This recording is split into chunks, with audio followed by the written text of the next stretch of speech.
بسم اللہ الرحمن الرحیم۔ آج ہم مضمرات کے بارے میں پڑھنے جا رہے ہیں۔ پہلے ہم نے دیکھا کہ مبنیات کی کل 8 قسمیں ہیں، یعنی مبنی الاصل تو 3 ہیں، باقی 8 قسمیں وہ ہیں جو مبنی الاصل کے مشابہ ہیں۔ ان میں سے پہلی قسم مضمرات کی ہے۔ مضمرات ضمیروں کو کہتے ہیں، پروناؤنس کو کہتے ہیں۔ تو آئیے ہم دیکھتے ہیں کہ ضمیریں کتنی قسم کی ہوتی ہیں۔ سب سے پہلے اس کا کنسپٹ سمجھ لیں کہ ضمیر ہوتی کیا ہے۔ کہ ضمیر ایک ایسا اسم ہے جو متکلم یعنی کلام کرنے والا، بات کرنے والا، اور حاضر یعنی کہ جس سے ہم بات کر رہے ہیں سیکنڈ پرسن، یا غائب جو کہ موجود نہیں ہے تھرڈ پرسن پر دلالت کرتا ہے۔ تو ایسا اسم جو متکلم، مخاطب یا غائب پر دلالت کرے اسے ہم ضمیر کہتے ہیں۔ اور مبنی کا کنسپٹ کیا ہے اس کے اندر؟ تو ہدایت النحو کے مطابق تمام مبنیات جو ہیں وہ فکسڈ ہوتے ہیں، ان کی آخری حالت تبدیل نہیں ہوتی۔ مثال دیکھیے، یہاں پر انتا لکھا ہوا ہے، انتا کے آخر میں تا پر فتحہ آ رہا ہے، تو یہ فتحہ کبھی نہیں بدلے گا، یہ مبنی ہمیشہ ایسا ہی رہے گا، اس کا اعراب نہیں بدلتا، چاہے اس کا عامل بدلتا رہے۔ تو اس کا جو اسٹرکچرل پوزیشن ہے، چاہے سینٹنس میں وہ کہیں بھی آ جائے، انتا انتا ہی رہے گا، فکس رہے گا۔ کلیئر؟ اب بنیادی طور پر ضمیروں کی 2 قسمیں ہیں اس کے استعمال کے طریقے کے مطابق۔ تو ایک ہے ضمیر منفصل، ڈیٹیچ پروناؤن، اور دوسری ہے ضمیر متصل، اٹیچ پروناؤن۔ ڈیٹیچ پروناؤن جو اکیلے لکھی جاتی ہے اور اکیلے استعمال کری جاتی ہے، یعنی اسے کسی دوسرے اسم کے ساتھ جڑنے کی ضرورت نہیں ہے۔ اور ضمیر متصل یہ اٹیچ پروناؤن ہوتی ہے، اسے آپ اکیلے استعمال نہیں کر سکتے بلکہ کسی اسم، کسی فعل، کسی حرف کے ساتھ اس کو جڑ کر آنا چاہیے۔ جب تک یہ کسی کے ساتھ جڑے گی نہیں، اس کا مفہوم واضح نہیں ہوگا۔ ٹھیک ہے؟ اب ان ضمیروں کو دیکھیں، یہ ساری کی ساری ضمیر منفصلہ ہیں، ضمائر منفصلہ ہیں۔ ٹھیک ہے؟ ہوا، ہما ہم، ہیا ہما ہننا، انتا انتما انتم، انتی انتما انتن، انا نحنو۔ اب انا اور نحنو یہ فرسٹ پرسن متکلم کے لیے استعمال ہونے والی ضمیریں ہیں۔ انا یعنی میں، نحنو یعنی ہم۔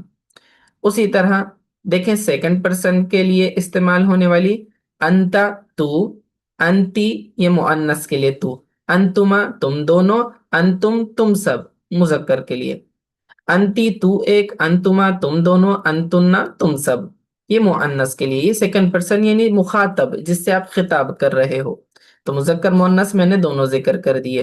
تیسرا دیکھیں غائب کے لیے یعنی کہ تھرڈ پرسن، ہوا وہ، ہما وہ دونوں، ہم وہ سب یہ مردوں کے لیے، اور ہیا وہ، ہما وہ دونوں، ہننا وہ سب یہ فیمینائن کے لیے، مؤنث کے لیے۔